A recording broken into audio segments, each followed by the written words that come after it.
বহু বছর আগে এক প্রচণ্ড খরায় যখন বাংলার মাটি ফেটে চৌচির, মাঠের ফসল শুকিয়ে ছাই আর মানুষের প্রাণ ওষ্ঠাগত, তখন গ্রাম বাংলার সাধারণ কৃষিজীবী মানুষ দেবদেবীর আরাধনায় মগ্ন হলেন। তারা বিশ্বাস করতেন দেবাদিদেব মহাদেব কেবল শ্মশানচারী নন, তিনি কৃষির দেবতা, তিনি বৃষ্টির ধারক। এই খরা থেকে মুক্তি পেতে সাধারণ মানুষ এক কঠিন ব্রত শুরু করলেন। তারা নিজেদের ঘরবাড়ি আমোদ প্রমোদ ত্যাগ করে সন্ন্যাসী বা ভক্তেয়া রূপ ধারণ করলেন। খালি পায়ে হাঁটা, নিরামিষ আহার এবং কণ্টক শয্যায় শয়ন করে তারা প্রমাণ করতে চাইলেন যে সৃষ্টির কল্যাণের জন্য তারা যে কোনো শারীরিক কষ্ট সহ্য করতে প্রস্তুত।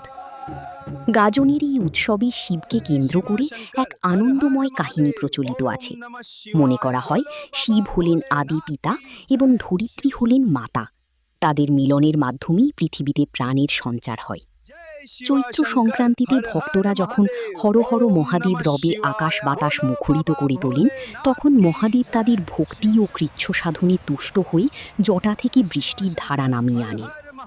এই উৎসবের মাধ্যমেই সাধারণ মানুষ নিজেদের দৈনন্দিন দুঃখ কষ্ট ভুলে গিয়ে দেবত্বের স্বাদ পায়। কাহিনীটির মূল শিক্ষা, দ্য মোরাল লেসেন। শিবের গাজনের এই কাহিনীর পেছনে লুকিয়ে আছে তিনটি গভীর শিক্ষা: অহংকার বিসর্জন ও সাম্য। গাজনের সন্ন্যাসী হওয়ার সময় রাজা প্রজা বা উঁচু নিচু ভেদাভেদ থাকে না, সবাই গলায় উত্তরীয় পরি মহাদেবের চরণে সমান হয়ে যায়। এটি শেখায় যে ঈশ্বরের কাছে ভক্তিই শ্রেষ্ঠ পরিচয়, সামাজিক পদমর্যাদা নয়। কৃচ্ছ সাধন ও ধৈর্য। শারীরিক কষ্ট সই ভক্তরা যে কঠোর ব্রত পালন করেন তা আমাদের শেখায় যে জীবনের বড় লক্ষ্য অর্জনের জন্য ধৈর্য এবং ত্যাগের প্রয়োজন। প্রকৃতির সাথে সংযোগ।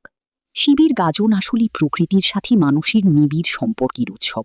বৃষ্টি ও উর্বরতার কামনার মাধ্যমে এটি আমাদের মনে করিয়ে দেয় যে আমরা প্রকৃতির উপর নির্ভরশীল এবং তাকে রক্ষা করাই আমাদের ধর্ম।